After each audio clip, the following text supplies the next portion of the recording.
गीता में कहा गया है, जो इंसान किसी की कमी को पूरा करता है वो सही अर्थ में महान होता है। मेरे दोस्त, गीता के अनुसार जिंदगी में हम कितने सही हैं और कितने गलत हैं, यह केवल दो लोग बता सकते हैं, एक परमात्मा और दूसरी हमारी अंतरात्मा।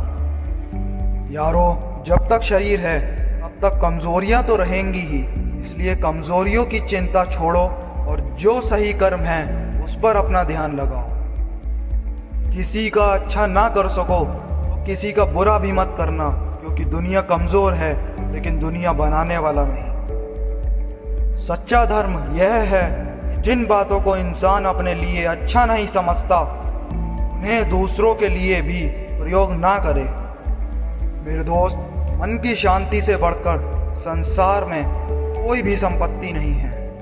याद रखना मेरे दोस्त, कोई भी इंसान जन्म से नहीं बल्कि अपने कर्मों से महान होता है। गीता में लिखा है, जब इंसान की जरूरत बदल जाती है तब इंसान के बात करने का तरीका बदल जाता है। चुप रहने से बड़ा को याद रखना मेरे दोस्त, अगर बुरे लोग समझाने से समझ जाते तो बांसुरी बजाने वाला भी कभी महाभारत होने नहीं देता। जिस मनुष्य के अंदर ज्ञान की कमी और ईश्वर के प्रति श्रद्धा नहीं होती, वो मनुष्य जीवन में सफलता को प्राप्त नहीं कर पाता। मनुष्य अपने हृदय से जो दान कर सकता है वो अपने हाथों से नहीं कर सकता, और मौन रहकर जो कुछ वो कह सकता है वो शब्दों में नहीं कह सकता। ईश्वर ने हमें जो कुछ भी दिया वही हमारे लिए पर्याप्त है, और यही एक सत्य है भी है। इस संसार में हम खाली हाथ आए थे और खाली हाथ ही जाएंगे। मेरे दोस्त, जो आज हमारा है वह कल किसी और का होगा, इसलिए हम अपने जीवन में जो भी करते हैं उसे पूरी श्रद्धा के साथ अपने इष्ट देव को अर्पण कर देना चाहिए। इस बड़े से संसार का सिर्फ एक ही नियम है कि जो वस्तु जन्म लेती है सिर्फ कुछ समय तक ही रहती है, उसके पश्चात उसका अंत होना निश्चित है, फिर चाहे वह मनुष्य के शरीर हो या फल। इंसान को जीवन में अपने इच्छाओं के अनुरूप जीने के जुनून की आवश्यकता होती है, वरना हर इंसान की परिस्थितियां हमेशा विपरीत होती हैं। जीवन की सफलता हर उम्र छोटी प्रयासों का योग होता है मेरे दोस्त, जिसे मनुष्य हर रोज करता है। हमारी व्यर्थ की चिंता और मन का रोग एक ऐसा रोग है जिससे हमारी आत्म शक्ति बिखर जाती है। हर मनुष्य के जीवन में नकारात्मक विचारों का आना निश्चित है, परंतु यह मनुष्य पर निर्भर करता है कि वो उन विचारों को कितना महत्व देता है। इंसान के जीवन में आने वाला बुरा समय उस आईने की तरह होता है जो हमारी क्षमताओं का सही आभास हमसे करवाता है। जो बीत गया उस पे दुख क्यों करना, जो है उस पे अहंकार क्यों करना, और जो आने वाला है उसका मोह क्यों करना।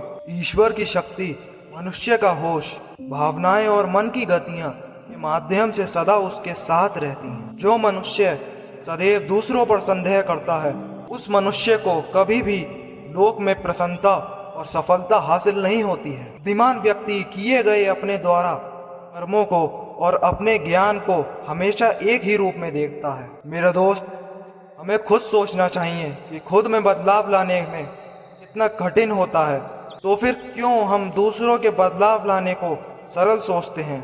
किसी भी कार्य को सफलतापूर्वक करने के लिए जो प्रेरणा का स्रोत है वो सिर्फ हमारे विचार होते हैं, इसलिए हमें हमेशा बड़ा सोचना चाहिए और जीत को हासिल करने के लिए खुद को प्रेरित करना चाहिए। श्री कृष्ण पर इतना भरोसा और उनकी इतनी भक्ति करो, जीवन में कभी भी संकट आए श्री कृष्ण पर इतना भरोसा करो और उनकी इतनी भक्ति करो मेरे दोस्त।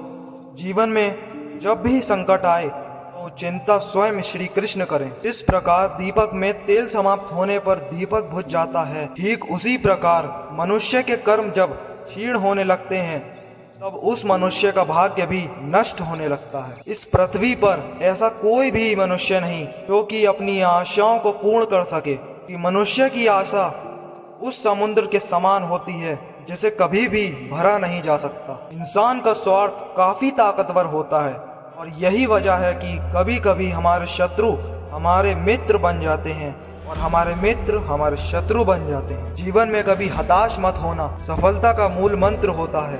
मनुष्य का उत्साह ही उसे कर्मों को करने के लिए प्रेरित करता है और उसका उत्साह ही उस कर्म को सफलता बनाता है। जब इंसान सफल होता है तो उसकी सफलता उसका परिचय इस संसार से करवाती है। जब इंसान असफल होता है तो उसकी असफलता उसका परिचय संसार से करवाती है। अगर हमारे मन में उत्साह और संतोष होगा तो यकीन मानिए कि वह आपके लिए स्वर्ग की प्राप्ति से भी बढ़कर होगा। प्रकृति का नियम है, जो व्यक्ति दूसरों की भलाई के लिए अच्छे कर्म करता है वो सभी अच्छे कर्म उस व्यक्ति के पास वापस जरूर लौट कर आते हैं। सुकून और शांति इस संसार की सबसे महंगी वस्तु है, जिसे हम ईश्वर की भक्ति से भी प्राप्त कर सकते हैं। हमारे मन का अहंकार उस वृक्ष की तरह होता है जिसमें सिर्फ विनाश के फल ही लगते हैं। ऊपर वाले की न्याय की चक्की में न्याय जरा धीमे पिसती है, याद रखना मेरे दोस्त, पिसती बहुत अच्छे से।